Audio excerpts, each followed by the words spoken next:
is remove our dipstick. This is going to help the crankcase vent properly when draining our engine oil. After that, using a 6mm Allen, we'll go ahead and remove the drain bolt and let the engine oil drain completely. As the oil is draining, now is a good time to check the condition of the crush washer. If it's damaged or missing, you'll want to replace it to prevent any future leaks. Once it's drained, we'll reinstall the drain bolt and torque this to 21 foot-pounds.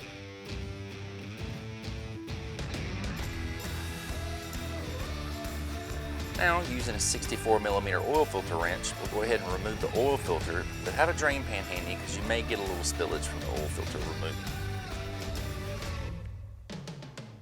Polaris offers an oil change kit that comes with the filter and 2 quarts of oil. Before we install the filter, apply a thin coat of oil to the gasket and simply thread it in place and torque this to 12 foot-pounds.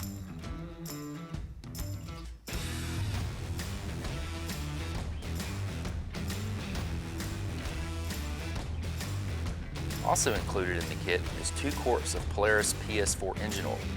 Polaris recommends using PS4, so that's what I'm doing in this case. We simply just add the 2 quarts from the kit and we're good to go. Now that we've added the oil, we'll go ahead and reinstall the dipstick, thread it in place. Once we've done that, we're going to start the engine up and let it idle for just a few moments. That's going to get the oil circulated through the system properly. Once it's idle for a little bit, we'll go ahead and shut the engine off and let it sit for a few more moments. To check our oil level, we simply just unthread the dipstick and wipe off the excess, and then simply place the stick back on top of the threads and lift it back out. And this looks perfect. We're right in the zone we want to be. So let's thread it back in place and hit the trails.